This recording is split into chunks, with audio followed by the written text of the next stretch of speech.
Danny, welcome to the podcast. Good to have you today. No, thank you so much for having me. I'm excited to be here and dive in. Operations is not my strong suit, but we're going to have some fun today, though.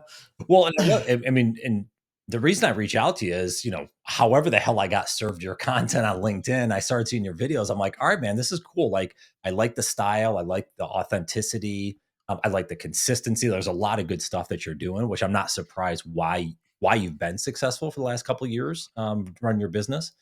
So I want to get into all that. One of the things that's always intriguing about the Just Get Started podcast, because I think and tell me if I'm wrong, I think you and I are fairly similar in age. You got to be in your around 40-ish. Is that right? Yeah, Yeah. I'll be 42 tomorrow.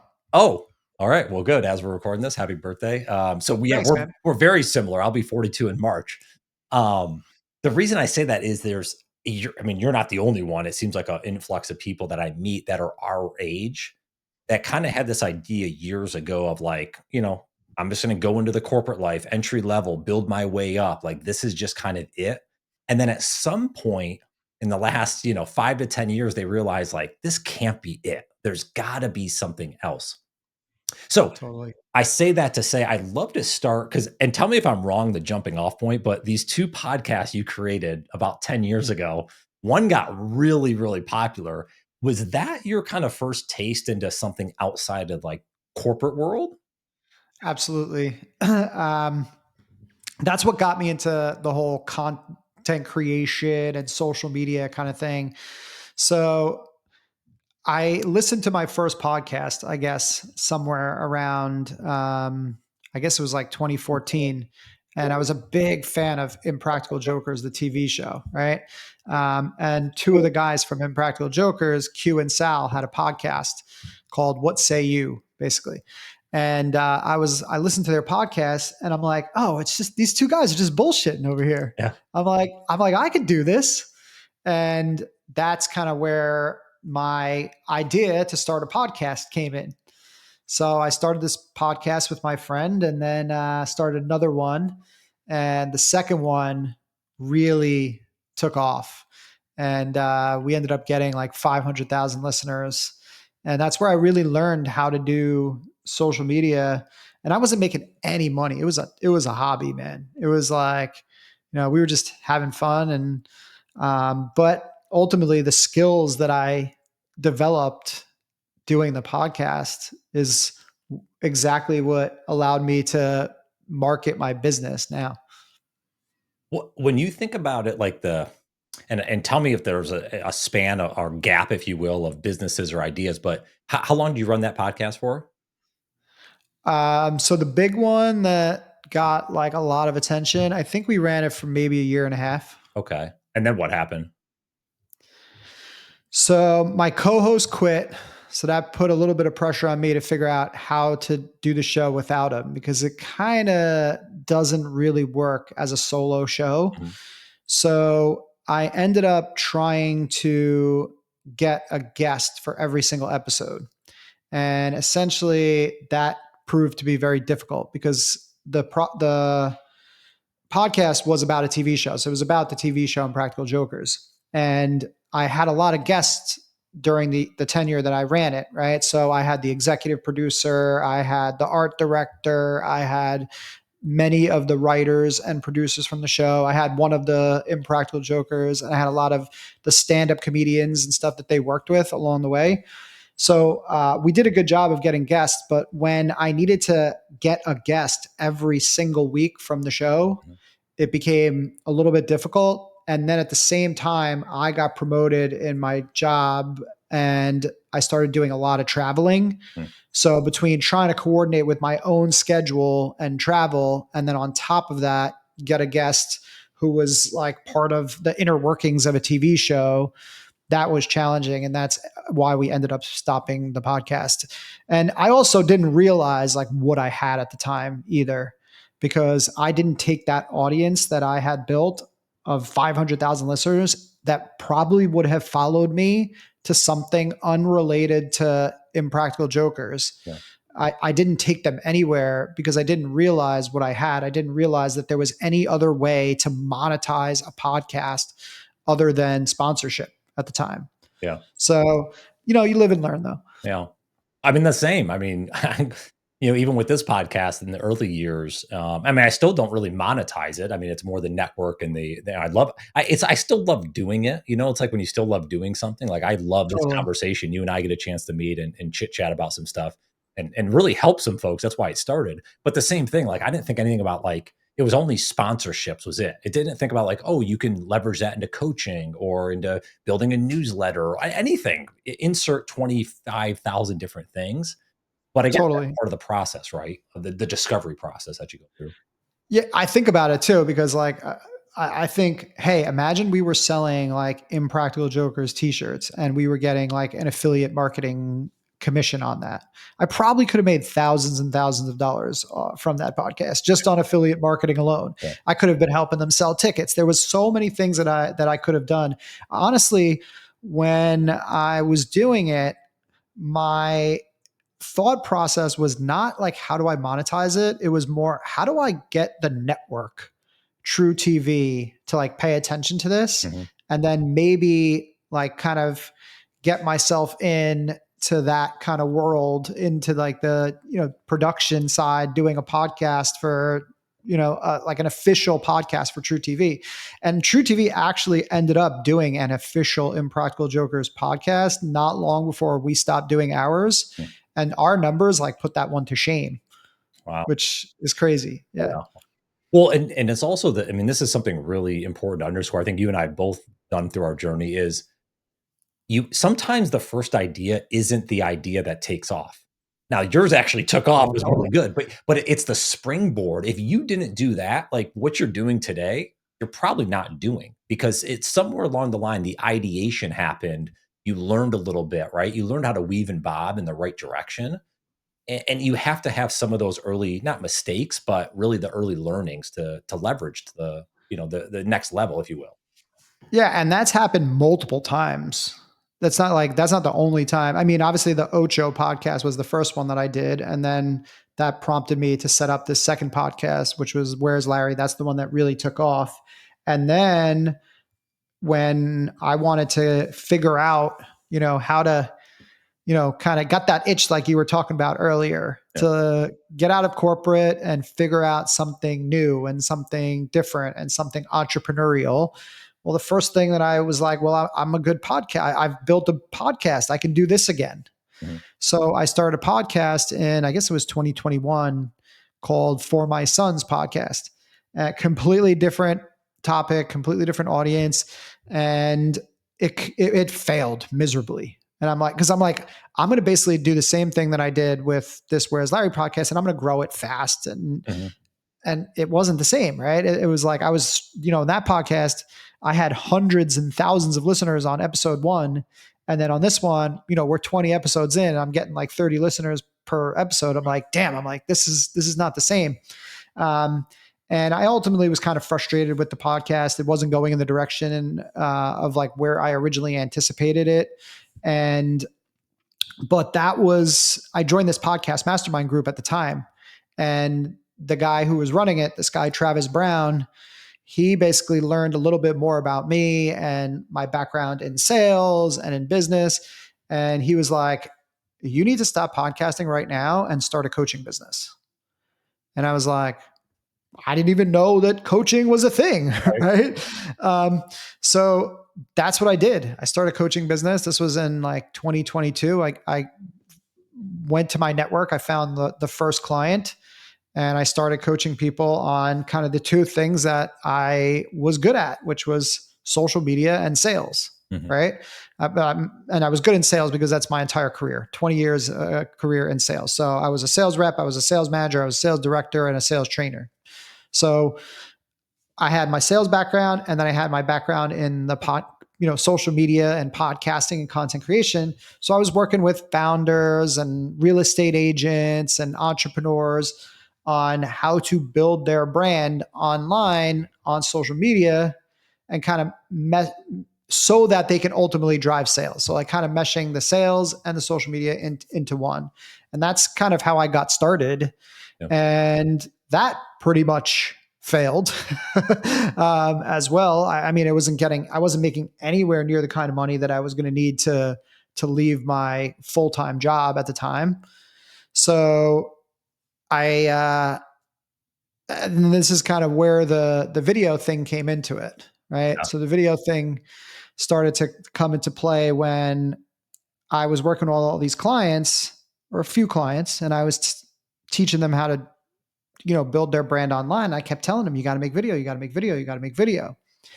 And they're just like, yes, I understand that I need to make video, Right. but it's really hard, Danny, right? And it's hard for a number of reasons for a lot of people, right? It's like they just don't know like what to do, right? They don't know like, do I use my phone? Do I need a camera? Do I post on Instagram? Do I post on TikTok? Do I post like there's just a lot of stuff that goes into making video content that people are just not really aware of how to do it, right?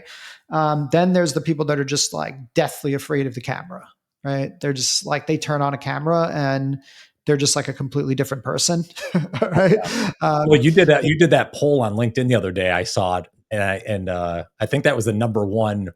People are like are scared I'm, to get on camera. I think was the number I'm one. surprised. I was honestly surprised to get that because I ran that poll based on some data that I had gotten from my audience, from my sales calls, and it was the responses that I was anticipating getting were the exact opposite of what I get on my sales calls. So I thought that was really interesting. That isn't, yeah. Because well, I'm As not. far as the rank, Yeah, I mean, and listen, someone would say to me because I get this all the time. Like I'm very introverted. Everyone thinks I'm an extrovert because I do the podcast, and I tell like I'm one of those. If I'm at a cocktail party, I'm in the small group of like 3, 4 people. Like I don't want to. I'm not going to be out there shouting.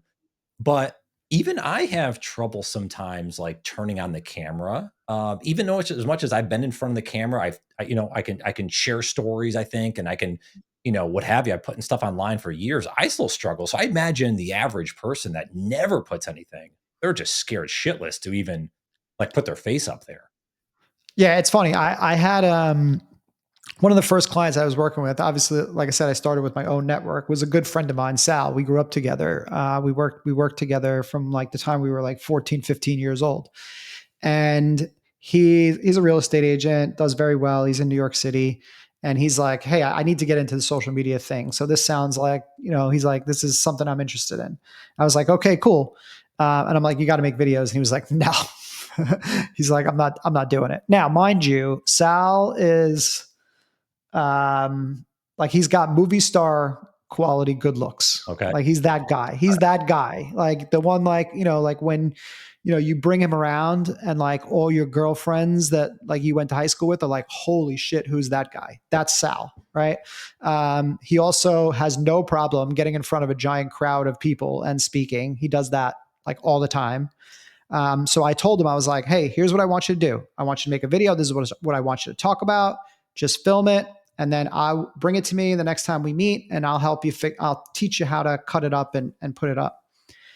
And he made this video and I'm like, oh my God. I'm like, I can't work with this. This is the worst video like I've ever seen. And so I said to him, I was like, hey, Sal, why don't we do this? Why don't you come into this virtual studio with me? And I similar like into like a virtual podcasting platform, essentially, right? I'm like, why don't you just come in and just sit down with me? I'm going to ask you a bunch of questions about being a real estate agent in New York City, and you could tell me some stories and share some insights and tips and whatnot. And 20 minutes of conversation, and I was able to cut 10 videos from it. Yeah. And that was when I was like, I might have something here. Yeah. I might have an idea here. And I started to kind of do this with Sal. And then I, started to reach out to a couple other people of my clients. And I was like, hey, I've been doing this with him. Would you be potentially interested in that? And they were like, yeah, absolutely. So I started to do this for a few people. And then I was like, okay, we got to turn this into a business. And one of my mentors, Adam, he was like, I want to get in on this. He's like, I've been trying to get into marketing. he's owned many businesses, but never did anything in the marketing space. And he was definitely into the content creation and building a brand on Instagram and everything like that. So he was in, and we set up this company called Busy Bee Social. And basically, we were doing the video thing and also doing some regular just basic posts for Instagram. And we could not land clients for shit. We were doing this on Instagram, like when kind of like towards the beginning of when reels were starting to pick up. Right. And I mean, we had like, I mean, we did, land a few clients, but it did not work out. It didn't go well. I was doing the editing on myself, and I'm not a video editor. Yeah. I'm an amateur at best video editor. Can I pause And you while you're telling that? Because I'm just for context and timeline. Are you still at your corporate job at this time as you're building this? yes, Okay, so you're just doing still, your yeah. the corporate job. And did you have sights on like? Did you already map out a plan of leaving corporate, or this? At that point, it was inevitable. Like I was out. Okay. I was committed to leaving. I was I was still doing sales. I was making just enough numbers to like basically kind of skate by under the radar. Mhm. They kind of knew what I was doing though. They kind of knew that I was building my own business on the side. Okay. I wasn't posting on LinkedIn. I was mostly posting on Instagram, but you know, people in my company like that were on my little sales team were like, "Oh, Coach D," and I wasn't Coach D in my company. Yeah. I was Danny, and um, I was Coach D on Instagram. You know, Okay, I got so you. Yeah. so they were kind of on to me. I'm sure my boss knew about it and everything like that, and he was a good guy. And whatever, I felt bad about it, but I had a foot out the door. Yeah. So it was really just a matter of time before I figured out how to turn this thing into a full time business. And then I was making some money doing it. Um, and I sold my house, which kind of bought me some time, some extra cash to be able Intentionally or to. just a No, I had to. I was going broke. I was oh, like, we had a house in Long Island. I was on when I got the house in Long Island. I was a sales director. Then my company got acquired, hmm, and I lost that role. And then I struggled to get a role. I got a new job in 2020, but I was essentially like an entry level. I went from a sales director to like an entry level sales rep, oh wow. basically. Um, so I was in this entry level sales role where I was making way less money than I was making as a sales director, and I couldn't afford to keep the house. My wife doesn't work; she wasn't working at the time. So, and here we are living in Long Island with a $2,000 a month property taxes and that kind of crazy shit. Wow. So we sold the house, moved to South Carolina, and at the same I think a week before we sold the house, I quit the job. Oh wow. All in, chips in the middle. Yeah, I was like, I took some of the money from the house, I put it in the bank, and then I took some of the money and I put it into the business. Hmm. And I went all in, and it wasn't that much longer after that we decided to shut Busy Bee down. Me and Adam were like, I told Adam, I'm like, it's not working for me anymore. Like, we're not getting enough clients. Like, I got to go back to doing like my coaching and try to grow this as a coaching business. So at this point, I started posting on LinkedIn because obviously now I'm not in corporate anymore, so I can do whatever the hell I want. So I'm posting on LinkedIn, and I realized something on LinkedIn, which was that unlike Instagram, where everybody's doing video and everybody's good at video and they're all comfortable making it, Hmm. LinkedIn is a complete opposite. You got nobody doing video. You got like people don't even know what to do. People have no idea how to do it. Like people have no idea how to incorporate that into their strategy, why they should do it. And here I am coming over to LinkedIn and putting out videos 4 or 5 times a week. And I'm doing LinkedIn like completely different than most people do it. Yeah. Most people don't put out like videos the way that I did. And my DMs were just filled with, how do you do this in video? How do you do this video? How do you do this video? And I'm like, man, that freaking company that we shut down, I'm like, I got a feeling that it might work here. Yeah. And I got an opportunity because there's a pretty big creator on LinkedIn. Her name's Leah Turner. She's got about 200,000 followers. And she posted something on her Twitter page, actually. And she was like, in a very strange turn of events, my videos are performing better on LinkedIn from both impressions and a lead standpoint. And then she ends it with, too bad I hate doing them. And I was like, I'm like, my door's open, right? Mhm. So I reach out to her and I say, I saw your tweet and I have this idea and I've been sitting on it for a while. And because I just don't know if LinkedIn is a good market for it. Mhm. And can I run the idea by you and you tell me if you think it might work? And she was very gracious and said, sure, send it over, you know? So I just sent her like a quick voice note explaining it, right? And she goes, people should be lined up to buy that. And I was like, okay, cool. Well, how about you? How about I start with you? Like that. I'm like, I don't want you to buy it though. I'm like, I'm going to give it to you for free. I'm going to come in, make some videos with me. If you like the work, give me like a nice testimonial, share some of the videos, tag me, whatever. So it took me a long time to coordinate like making this actually happen, but we made it happen. And it took her like we finally did the session. Then it took her like 2 months before she shared one of the videos.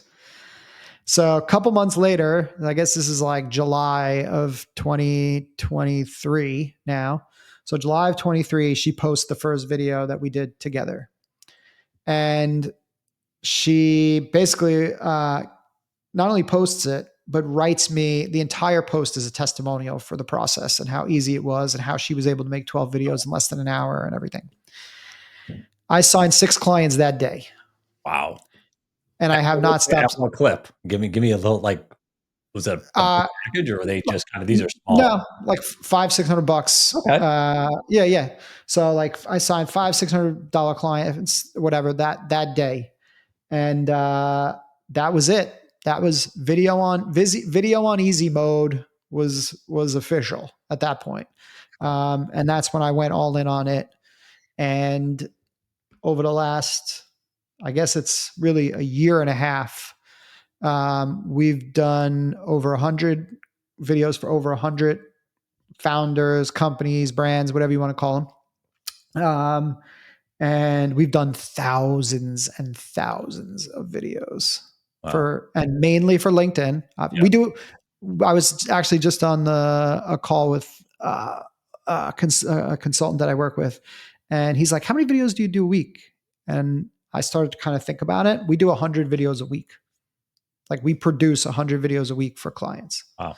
So, so yeah, so that's what that we've been, and like I said, we've been doing this for the last 18 months, and this niche video agency, which has 0 employees, by the way, Yeah. is it? I'm the only one. Well, I had my accountant was like, you need to start paying yourself a payroll because you're gonna get the tax people are gonna come after you.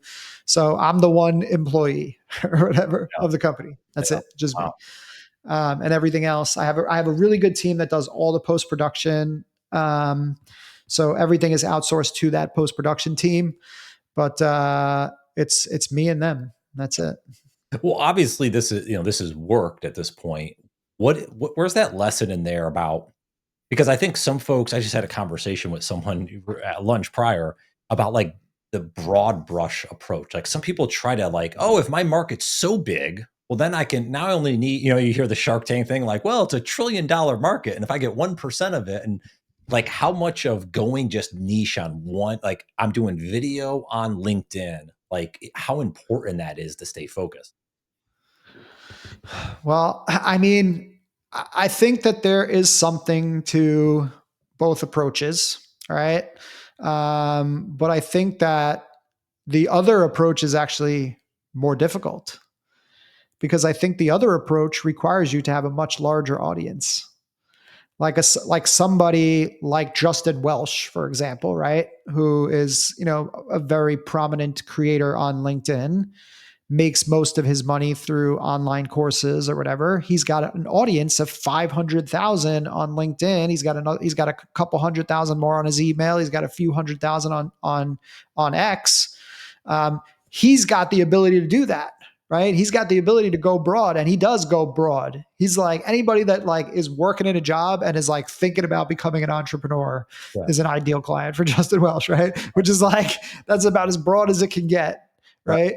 Um, but for me, like where I'm looking to work with 20, 30, 40, 50 clients, um, and that's going to basically sustain my income, a very high income that I'm looking to achieve, Mhm. because I still have a lot of like debt and things I need to dig myself out of. I still don't own a home, right? Mhm. So there's a bunch of things that I'm looking to do, but I don't necessarily need to reach hundreds of thousands of people.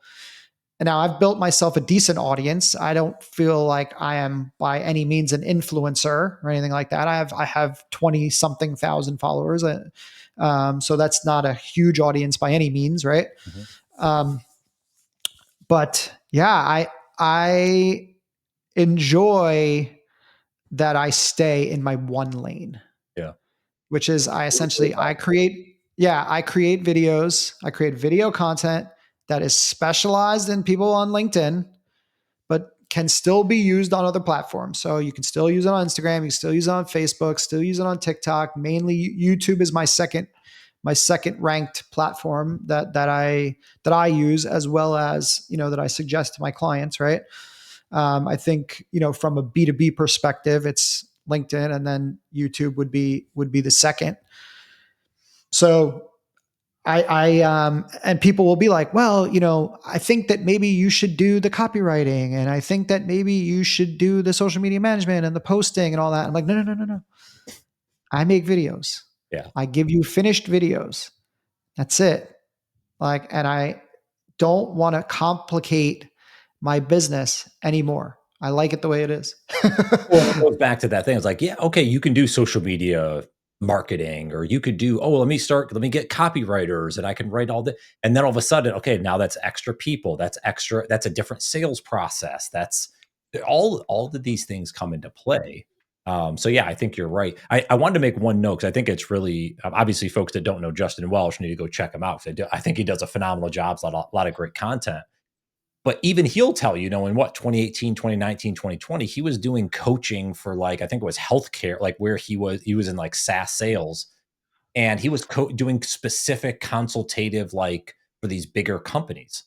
He transitioned slowly. So like I think that's this has really come up in a few conversations. So that's the reason I'm mentioning it. It's like play at the level you're at. Like if you're at level 2 of the game, it's okay to be at level 2. Justin Welsh is at level 35. You can't be at level 35 when you're just starting out, and that's okay. So Right. all the shit you're going through over the last year and a half, same with me, it's like you're learning on the go, and then you're kind of figuring out your lane, and that's okay. Like, be satisfied Totally. with where you're at. Totally. And again, there's gonna be things that go well, and there's gonna be things that don't go well. I mean, you saw I was doing coaching, and then I went into the video production, and then I got out of the video production. I went back to coaching, and then so like maybe I'll be doing coaching again at some point. I don't know, right? Um, but because I do actually enjoy it. I enjoy giving presentations. I enjoy running workshops, and that's part of my workflow right now. Is I do give presentations. I do run workshops. I am looking at trying to gain opportunities as a speaker. Not so much this year, but that's a goal of mine for next year. This year is all about me building up my monthly recurring revenue to a point where I feel pretty good about it, and then exploring some of the other kind of fun stuff that I would like to do, like running in-person events, or going out and speaking at events. Um, and I mean, if I continue to grow at the rate that I've been growing, I could have 100,000 followers in a couple years, right? Um, and at that point, like then maybe I will do a more kind of lower ticket style offer for an online course, an online course. I'm actually thinking about doing it right now. I mean, I have so much content already. Mhm. Like it's almost like a no brainer that I don't just take the content, package it up as a course and sell it. So that's something that I will do this year, probably Q2. We're looking for that. But, you know, if I have a larger following, that's something that I will push more and I will do more marketing and put more marketing efforts into. Yeah. What okay, so there's two folks listening in. There's folks that are like, okay, Dan, yeah, I need something like you offer. I need these type of things. But there's also I want to DIY it. Maybe I don't have the budget, or I'm not sure. Yeah. So let's cater to both of those. So my first question is, let's talk about the DIY folks. The folks are like, all right, I need to just make some videos and put myself out there. Like, what's like step one, two, three for them?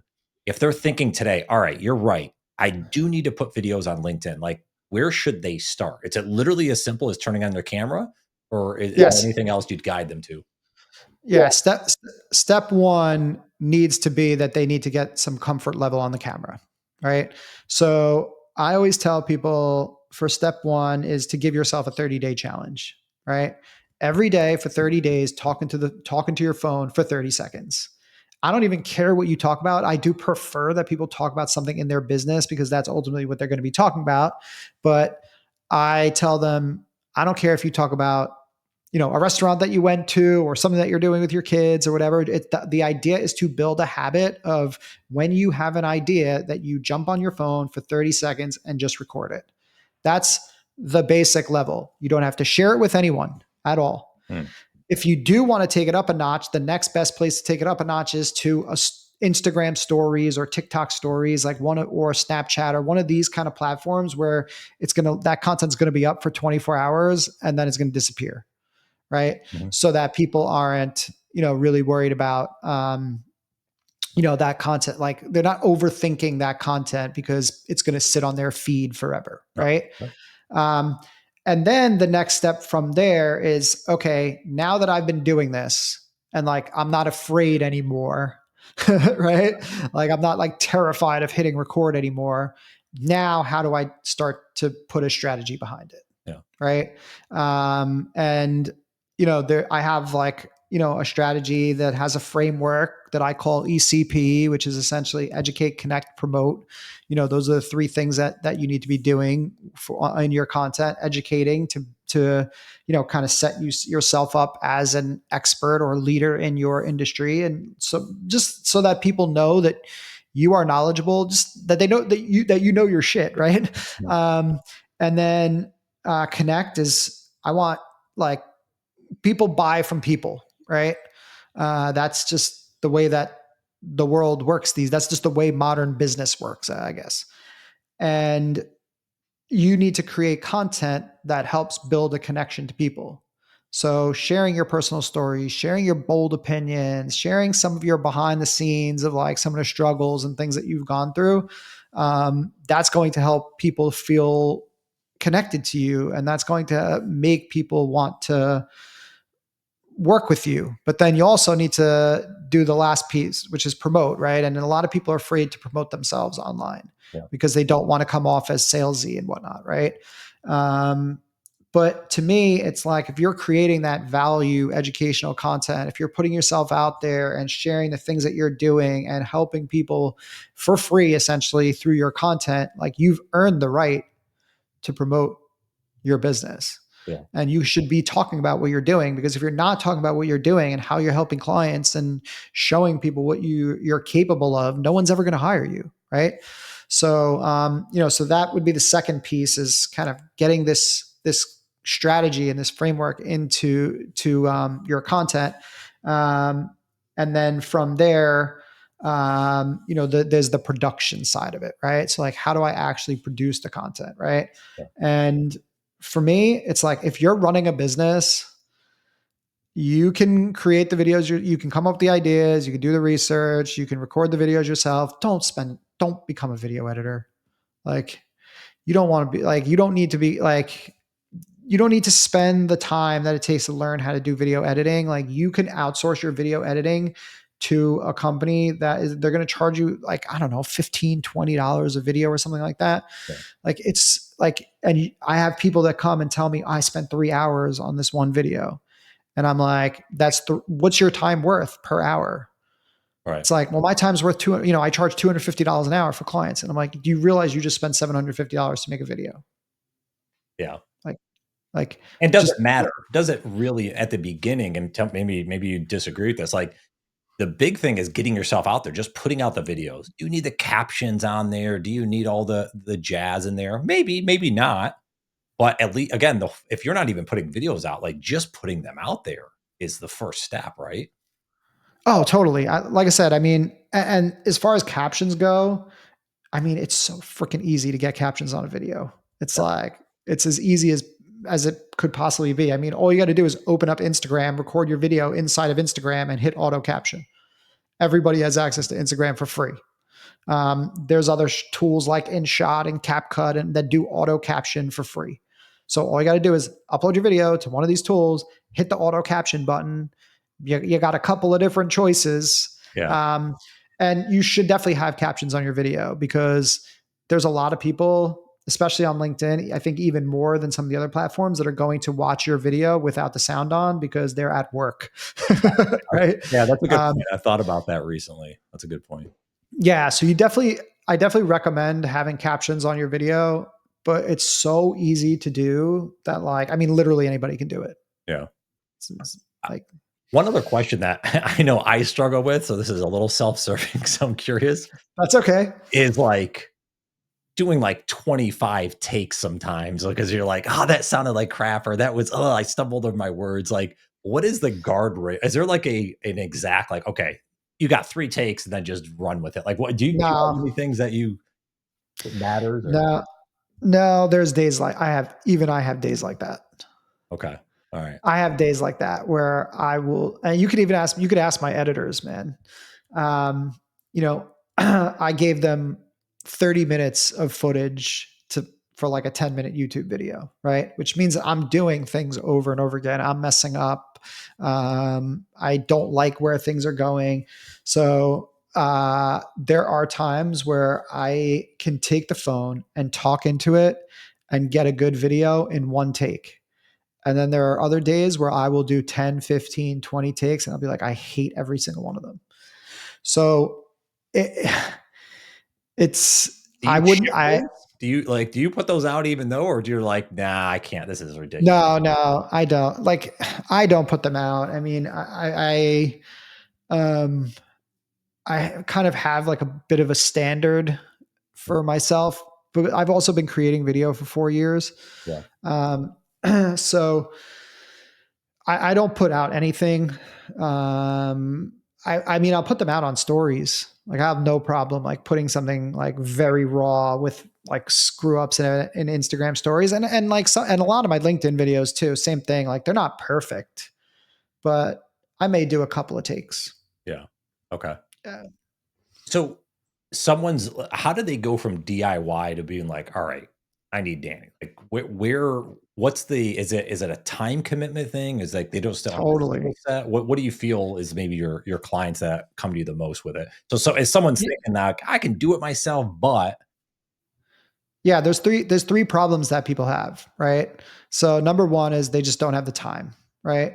So um my program, you're creating all of your content, your video content for the month in under an hour of your time. Like you need to dedicate 1 hour to spend with me to create all of your video content. So that's a big one, right? There's so many founders and like companies like I'm working with.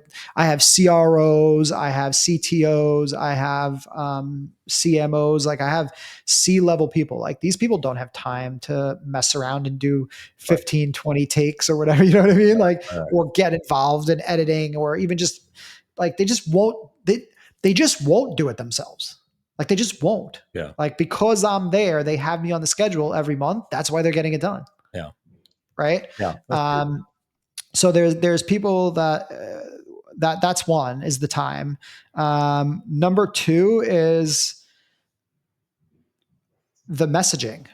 right? Like I am going to make your messaging better than you are going to make your messaging because I've been creating video for 4 years and because I study your business and I understand exactly what your target client is looking for. I understand exactly what you're trying to achieve, and then I can reverse engineer the content to fit like your target market and who you want and what you want to and what you want to achieve in your business.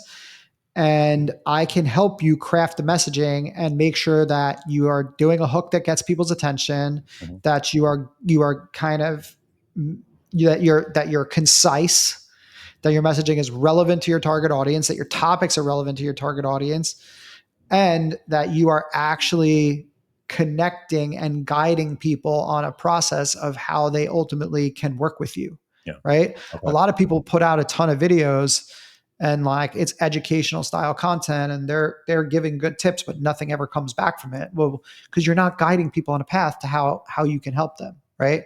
So in terms of just like structuring and messaging and clarity and that to me is the big one, right? Okay. And then there's the other people that like they're just not comfortable, they don't know what to do, and they but when I'm there asking them the questions and they feel like they're just talking to me, it takes the pressure off of like you sitting in front of the camera with nobody on the other end. Yeah. I got you. Yeah, because I to your point, because you hear a lot of stuff like, "Oh, go for a walk or do this," and that's cool because I think it brings some different elements in. But yeah, if you don't know what to do, if you're scared to hit record, if you're stumbling, if you don't have clear directives in it, it's like it's not like what's the point of putting it out, but it sort of is. It's like, yes, it's out there, but it's in the abyss. You get a few people that look at it and it's not driving. Like it goes back to I think when you talk about like number one, like what's the purpose? Like why are you even putting content out? What are you trying to drive toward? Right? Yeah, I did a post about this the other day about how like each individual piece of content could have a different purpose. Like I did a post last week that got me 21 email subscribers and I was thrilled with that. That post got 2,000 views, right? Like that's low views for me. That's essentially less than 10% of my audience saw that post, Mhm. right? Um, so but I didn't create that post for people to see it. I created that post for people to click the link, and 21 people clicked the link and subscribed. Yeah. And you can be creating a post because you want to. There are times that I will create a post because I'm looking to get more eyes. I'm looking to do some top of funnel stuff, maybe get in front of some new people. And on those posts, it's great because I will go through and I will see 20, 30, 40 likes from second level connections. Yeah. And I'm like, great. Now each one of those people, I can reach out to them and say, hey, thank you for liking the post. I'd love to be connected to you. Right. Right. That's an intentional thing that I'm looking to do. And sometimes I am looking to get more views. And sometimes I'm just looking to sell. Yeah. Like I am going to create a piece of content that says this is what I did for my client, or this is how I'm doing this.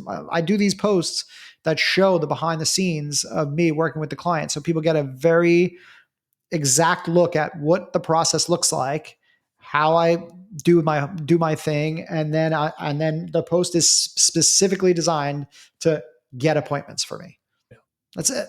Yeah. So I think that you obviously need to have an intention, an overall intention with your content, but every single individual piece has its own can have different intentions.